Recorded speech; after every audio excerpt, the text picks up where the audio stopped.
Good afternoon বন্ধুরা। তো চলে এলাম তোমাদের সঙ্গে একটা কথা বলতে। তো থাম্বনেল দেখে তো বুঝতেই পারছো আজকে কোনো ব্লগ ভিডিও নেই। আর সবাই তো কম বেশি চিনো আলপনা রুবিকে।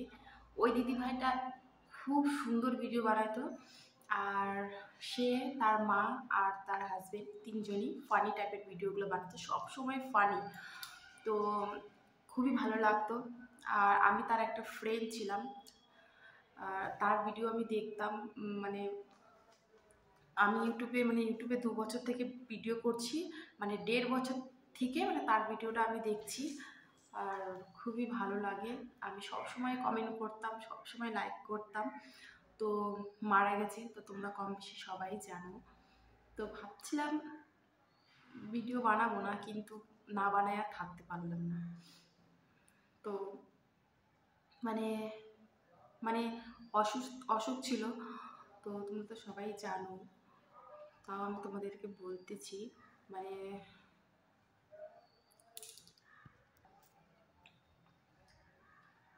তার পেটের সমস্যা ছিল। আর তার আগেও তার রক্ত ছিল না, সব থেকে বড় কথা। 6 পয়েন্ট রক্ত ছিল। তো 6 পয়েন্ট রক্ত তো থাকা বুঝতেই পারছো, মিনিমাম 10 পয়েন্ট রক্তটা লাগবে। তো ডাক্তার দেখানোর পরে অপারেশন করার কথা হয়েছিল। তো বলছিল যে রক্ত কম আছে, রক্ত দিতে হবে, রক্ত দেওয়ার পর তারপরে অপারেশনটা করবে। বাড়িতে যাই কিছুদিন রেস্ট কর, তারপরে অপারেশনটা করবে। কিন্তু রক্ত জোগাড় হয়নি, তারপর অপারেশনটাও করা হয়নি। হঠাৎ কীভাবে মারা গেলো জানি না। ব্লগ ভিডিও ভিডিও তো পোস্ট করেনি, তাই দেখা হয়নি। তো এতটুকুই আমি জানি, ভিডিও তো দেখা হয়নি। শেষ ভিডিও দেখেছিলাম তার একটা লাইভ করেছিল তার হাজবেন্ডের সঙ্গে। আর তার আগে তার মার সঙ্গে কথা হয়েছিল, ভিডিও পোস্ট করছিল। তো তখন সুস্থই ছিল, বলছিল যে সুস্থ ছিল। বালুরঘাটে কোনো একটা ডাক্তারকে দেখানো হয়েছিল, সেখান থেকে ওষুধ খায় ঠিক ছিল। তারপর হঠাৎ করে কি হয়ে গেল জানি না। তো সেই দিদিভাইটা আর আমাদের মাঝখানে নেই, আর তার ভিডিওটাও দেখা হবে না। সে কিন্তু তার বাবার বাড়িতেই থাকতো তার মার সঙ্গে। তার মাকে শাশুড়ি বলে কিন্তু ভিডিওগুলো বেশিরভাগ পোস্ট করতো। তো শরীর অসুস্থ থাকার কালেও কিন্তু সে হাসি টাইপের ভিডিওগুলো মানে মুখটা হাসি হাসি করেই রাখছিল সামনে। তো যাই হোক, আর কি করব।